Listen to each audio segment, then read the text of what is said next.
il faut être âgé de 17 ans à 40 ans, hein, être reconnu apte physiquement. Contrairement aux idées reçues, les Français peuvent s'engager à la Légion étrangère, au sein de laquelle seul le français est parlé. C'est la seule langue qu'on parle. Et les recrues français, ils facilitent l'intégration de leurs camarades étrangers pour l'apprentissage surtout de la langue française. Et là, je vais commencer par la présélection, de quelle façon ça se déroule en fait. La présélection, en gros, elle dure entre 14 et 21 jours. Hein. Les candidats, ils peuvent s'engager en fait dans le poste d'information de la Légion étrangère consulat à Strasbourg. Il y en a 10 comme ça, là, partout en France, comme Nantes, Toulouse, Perpignan, Nice, Lyon, Lille, plus 12 centres de présélection, un qui est géré à Paris, à Fontenay-sous-Bois, et le 12e, c'est à Aubagne, là où il y a un premier régiment étranger du général.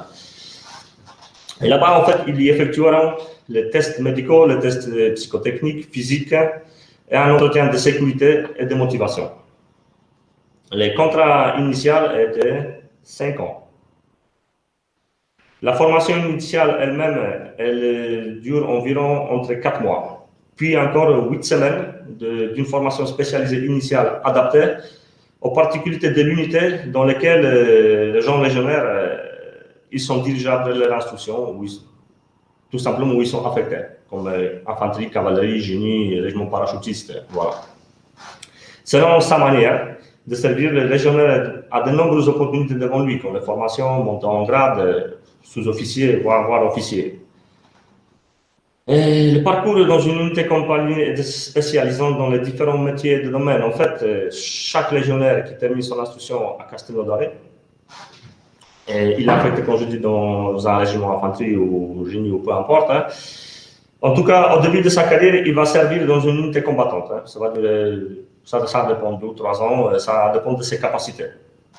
Et puis après, en fait, il peut choisir les différentes spécialités et des domaines, comme par exemple administration, le secrétaire, la comptabilité, par exemple transmetteur, opérateur radiographiste, puis réparateur radio, puis un autre domaine, c'est par exemple la conduite, où il peut faire tout ce qui est le poids lourd, super poids lourd, le transport commun, les travaux publics, moniteur auto-école. Puis on a un domaine comme maintenance où il peut devenir mécanicien, le carrossier, l'électricien, réparateur armement de petit calibre par exemple, plombier. Après on a les divers domaines comme par exemple les gens peuvent devenir infirmiers, moniteur de sport, ça veut dire moniteur d'éducation physique, cuisinier, et par exemple musicien, parce qu'on a une musique de la Légion étrangère qui se trouve à Aubagne. Voilà quoi. Il y a une possibilité en fait de devenir un musicien. Et après 17 ans à jour d'aujourd'hui, un légionnaire, il a droit à une pension de retraite à jouissance immédiate. Voilà. Et les gens qui s'engagent, il y a un certain nécessaire à l'engagement. Cela veut dire qu'il y en a besoin d'une pièce d'identité valide, une paire de chaussures de sport, les 3 jours de sous-vêtements de rechange, le nécessaire de toilette, environ à peu près 50 €. Voilà. Les gens, pendant cette présélection qui dure 21 jours et même plus tard dans la carrière, ils sont logés nourris gratuitement. Et les salaires des gens légionnaires, ils commencent à la base à peu près à 1 280 €. En fait, c'est le même salaire qu'à l'armée française. Parce que, comme je dis au début, la Légion fait partie intégrante de l'armée française. Par contre, il y a une particularité que les gens qui s'engagent à la Légion, il peut arriver qu'ils peuvent être refoulés. Et ça dépend de son casier judiciaire, parce que les éventuels des erreurs de la jeunesse sont acceptés. Mais par contre, par exemple, les crimes de sang, de meurtres, de trafic de stupéfiants sont rejetés d'office. Voilà. Et en gros, pour moi, ça, s'il y a des questions, je peux répondre à différentes questions. Voilà. Merci. Effectivement, on a vu qu'il y avait pas mal de métiers possibles. Donc, la formation à ces métiers qui, pour certains, sont très techniques, hein, on a entendu plombier, mécanicien, etc. Est-ce qu'elle est assurée dans le cadre de la formation, ou est-ce qu'il faut déjà avoir une formation initiale technique Non, dans ces métiers? pas du tout, parce qu'en fait, j'ai oublié de le dire, les gens qui s'engagent à la Légion n'a besoin d'aucun diplôme en fait. Alors, toutes les formations qui se font après, pendant la carrière à la Légion, les gens peuvent commencer à la base sans aucune connaissance en fait. Voilà. D'accord, donc c'est quand même intéressant parce qu'il y a plein de métiers techniques effectivement sur lesquels on peut se former Tout en à fait. interne. Et du coup, en prérequis pour venir, on a parlé effectivement qu'il n'y avait pas, contrairement aux idées reçues souvent, on peut être de nationalité française, enfin, il n'y a pas de prérequis de nationalité. Est-ce qu'il faut quand même un niveau au départ ou Non, aucun niveau, aucun diplôme. pas de niveau de formation? Toute la formation, en fait, est assurée Tout à fait. dans le... À la Légion étrangère, en fait, selon les capacités des gens, ils peuvent être dirigés dans différentes formations. Et leur demande, hein. En fait, s'ils veulent, ils demandent. Et selon leur capacité, ils vont être en tout cas envoyés à un moment donné. Plus tôt ou plus D'accord, tard. ok. Alors, vu la multiplicité des métiers, ça va peut-être être compliqué, mais est-ce qu'on peut avoir une idée de quelle est la journée d'un légionnaire aujourd'hui? Alors, j'imagine que c'est différent quand il est en mission ou quand il est en caserne, mais Ou les différentes journées, je ne sais pas, à l'instruction ou carrément dans une unité combattante déjà. bah, les deux, peut-être, ça peut être intéressant. D'accord, parce que l'instruction, j'en ai fait il y a pratiquement 20 ans en arrière, mais ce que je me souviens très précisément, une journée lambda qui commence le matin, en gros vers 6 heures du matin. Elle commence en tout cas par réveil, rasage, toilette, tout simplement. Ben, puis après, c'est un petit déjeuner. Et dans la foulée, c'est le sport. Parce qu'en fait, les gens ils arrivent de différents pays. Et en fait, certains, ils n'ont pas tellement fait du sport dans la vie précédente. En fait, on commence tout doucement par les petits courses à pied, là, les 5 km, et tout doucement en augmentant. Alors, en fait, chaque matin, il y a le sport, en gros, de 1 heure et demie, là. Et puis après, les gens ils commencent à apprendre marche au pas, les chants de la Légion étrangère, parce qu'il y a les traditions quand même qu'il faut les apprendre. Il y a quelques heures de cours de français qui se trouvent dans une salle ou à l'extérieur. Puis après, il y a le parcours, par exemple, obstacles, l'entraînement physique. Et ça, c'est l'instruction, par exemple, qu'on a à faire. Puis après, quand on revient vers Castelnaudary pour poursuivre le reste de la formation, en fait, il y a les formations comme le PSC1, tout ce qui est la sécurité qu'ils peuvent apprendre déjà et pour avoir un diplôme, le secours au combat, et puis après les premiers tirs. Voilà. Et la journée, elle commence en gros vers 6 heures du matin, elle se termine de temps en temps, même après 20 heures, ça peut arriver que ça va se terminer. Et par exemple, il y a les marches de nuit, au moins une fois par semaine. Alors, cette marche, la plupart du temps, il commence le soir pour se terminer dans la nuit avec un bivouac. Voilà. Et par contre, dans une unité combattant, ça suit à peu près un peu de différentes manières parce que les gens, ils ont déjà passé la formation initiale de 4 mois, puis après la formation spécialisée dans les unités, après ils sont basculés vers les compagnies de combat. Alors, en tout cas, il n'y a pas grand-chose qui change dans le sens que, en fait, chaque matin, il y a le sport. On commence toujours par l'entraînement physique. Puis après, il y a par exemple, différentes instructions sur l'armement, sur la tactique. Il y a des travaux normaux aussi, par exemple, parce qu'il y a beaucoup de matériel dans l'unité, il faut les entretenir aussi. Il y a des véhicules qui ont des missions. Ça dépend de ce qu'on prépare une mission. Alors, dans ces cas-là, tout l'effort, il est consacré à la préparation de véhicules, de matériel pour départ d'une mission qui ça peut durer même quelques jours. Voilà. D'accord. Du coup, on fait effectivement, comme souvent ces métiers, c'est très axé sur l'activité sportive. Par contre, vous disiez aussi, on démarre doucement, quoi. Les gens n'ont pas Ah besoin de oui, tout prendre à peur. fait. Oui, par exemple, les premières marches qui commencent dans l'instruction, c'est que 5 km. Par exemple, la semaine plus tard, c'est 7 km. Et tout doucement, ça augmente, en fait, que les gens Par contre, ils arrivent à suivre. il faut vraiment avoir envie de faire du sport. Ça, c'est important dans le métier. Bah, en fait, dans le métier, moi je dis même dans la vie normale, le sport c'est important parce que quand on dit dans le corps qui est en bonne santé, l'esprit aussi elle est bon en fait. Hein. Voilà, hein. C'est tout simplement ça. D'accord. C'est vrai que c'est une question d'hygiène de vie aussi, hein. Tout à fait. D'accord. Donc, autour des unités combattantes, alors surtout en mission, j'imagine, il y a un esprit d'équipe qui est très très important. Est-ce que vous pouvez parler un petit peu de cet esprit d'équipe au sein de la Légion? Comment?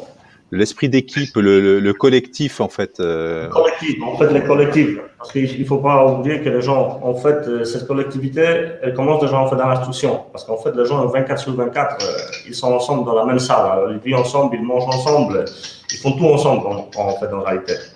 Et puis après, quand ils arrivent dans le régime respectif, bien sûr, ils rentrent dans une nouvelle compagnie, il y a une nouvelle population qu'ils ne connaissent pas.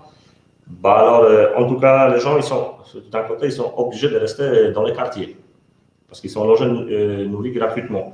Alors, en fait, c'est la plupart du temps, ce sont les chambres à quatre. Donc, toute la journée, en tout cas, ils passent au sein de leur groupe ou de leur section en faisant de différentes activités. Puis, les soirs ou les week-ends, la plupart du temps, les gens ils sortent ensemble, quelque part, ou en ville, ou ailleurs, ils vont à la piscine, ou ailleurs. En fait, ça se crée une cohésion déjà à la base. En fait, juste en passant temps ensemble, on va dire entre guillemets, ramassant ensemble, parce que quand même, de temps en temps, le sport, ça peut être un peu dur, ça dépend. Parce qu'on va faire un long footing, les gens ils sont fatigués, mais ça forge en fait une espèce de cohésion. Et pareil, en mission, quand ils sont ensemble, ah ben, ils sont dans un véhicule blindé, ils bougent ensemble, chacun regarde derrière des autres, que lui il n'arrive rien de tout. Bon, en fait, les gens ils sont à ce moment-là, surtout les missions, bah, c'est ensemble. De temps en temps, ça peut créer les soucis entre les gens, mais ça se règle, et voilà quoi. Et ça approfondit la cohésion entre les gens. D'accord, donc c'est vrai que ça, c'est un élément très important, parce que quand on est dans une situation de guerre ou de combat, ben, il faut cette solidarité-là et on l'apprend aussi quelque part, j'imagine, au On apprend quotidien. sur les autres gens, en fait, tout Mm. simplement.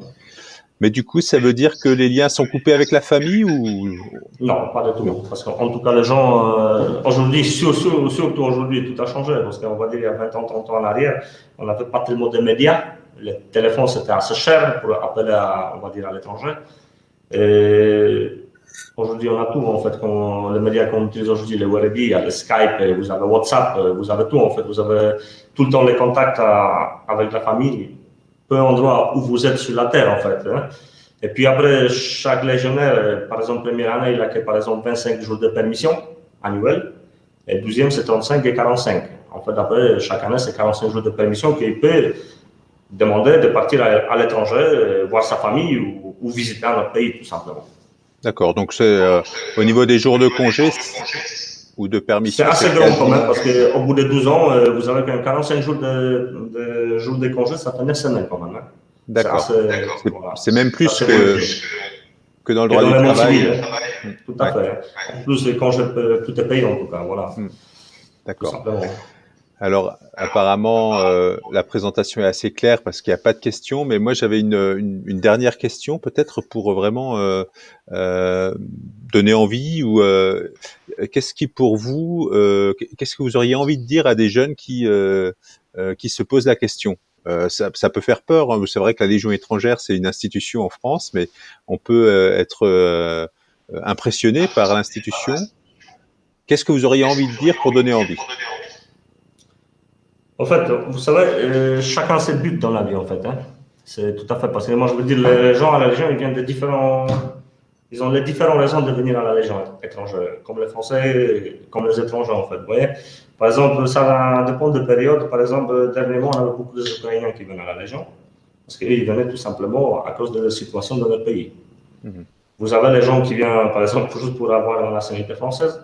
Il y a des gens qui veulent gagner de l'argent. Il y a des gens qui cherchent l'aventure, tout simplement. Vous voyez.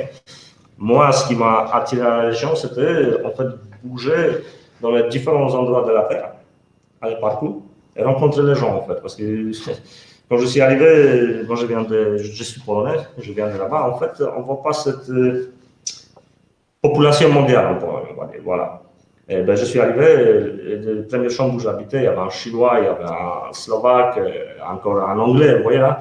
Et moi, ce qui m'a vraiment pris, c'était la connaissance des différentes cultures, voilà, et connaître les gens tout simplement. Voilà. Pour moi, c'était ça, parce que nulle part ailleurs, on peut trouver ça, en réalité. De se retrouver entouré, par exemple, de 30 nationalités dans une compagnie ou 40, c'est impossible. Les gens qui parlent de différentes langues, ils ont les différentes cultures. Quelqu'un qui prépare la bouffe le soir, il fait ça différemment. Vous rencontrez beaucoup de choses que vous ne pouvez pas rencontrer à l'endroit où vous vivez. Voilà. c'est sûr que ça, c'est une expérience multiculturelle qui Tout à fait. doit être extraordinaire, quoi. Ben, Et multiculturel, mais en même temps disciplinaire, en fait. Il n'y a pas cet frottement qu'on trouve, par exemple, aujourd'hui dans les roues en France ou ailleurs. Hein, parce qu'il y a une discipline qui règle tout, en fait, et tout se passe bien, tout simplement. d'accord. Et alors, du coup, vous gardez des liens avec votre nation de départ, puisque vous recevez la nationalité française, mais du coup, vous êtes obligé de renoncer à votre nationalité d'origine? Bon, en fait, chacun peut demander s'il veut avoir une nationalité française ou pas. Parce qu'en D'accord. en fait, la nationalité française, je pense que les gens ils peuvent demander au bout de 3 ans, tout simplement. Moi, je pas renoncer à ma nationalité. Parce que, après, ça dépend des pays. Vous avez des pays où, par exemple, vous pouvez avoir double nationalité, comme par exemple en France. Oui. Voilà. Alors, vous n'êtes pas obligé de renoncer à la nationalité. Moi, par exemple, moi, chaque année, je vais en Pologne pour voir ma famille. Mhm. Voilà. D'accord. Très bien. Je ne sais pas si vous auriez encore souhaité rajouter des choses. En tout cas, on a bien compris que il y a une multitude de métiers qui sont possibles et surtout sur lesquels on peut se former. Ça, c'est quand même très très intéressant. Et qu'il y a cette richesse humaine, effectivement, à la fois au niveau du vécu et du collectif de travail et de la multiculturalité qu'on vit au sein de la Légion. Puis après, il y a une carrière qui peut augmenter parce qu'on n'est pas obligé de rester légionnaire. On peut devenir sous-officier. Puis après, si quelqu'un va aller plus haut, il peut devenir un officier en même temps. Voilà. D'accord. Donc, je le redis pour les personnes qui sont connectées. Vous pouvez continuer à poser des questions et on les transmettra effectivement à Piotr ou à la Légion étrangère pour répondre et pour poser ces questions. Il faudrait se connecter sur le site donc qui s'appelle moi de l'orientation.fr. Si au cas où vous voulez, je peux mettre. Attendez une seconde, je rentre parce que je suis sorti de ça. Je peux mettre le lien du mail de Pile de Strasbourg si quelqu'un a besoin de renseignements. Tout à fait. Je peux mettre dans le chat le mail, je vais l'écrire.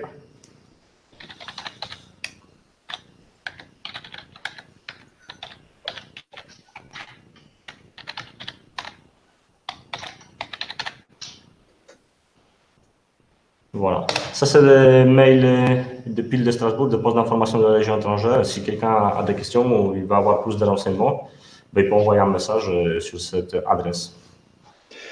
Eh bien, merci beaucoup. Merci à ceux qui ont participé. Comme je le disais, vous pouvez compléter en posant d'autres questions si vous le souhaitez, soit effectivement directement en prenant contact avec l'adresse mail ou en passant par le site Moi de l'orientation.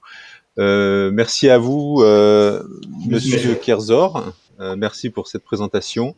Et puis, à l'année prochaine peut-être pour l'édition 2021. Qu'on espère pouvoir faire de nouveau en direct, parce que c'est vrai que le contact direct est quand même intéressant aussi sur ces métiers-là. Merci beaucoup et bonne journée encore. Hein. À vous aussi, au revoir. Au revoir.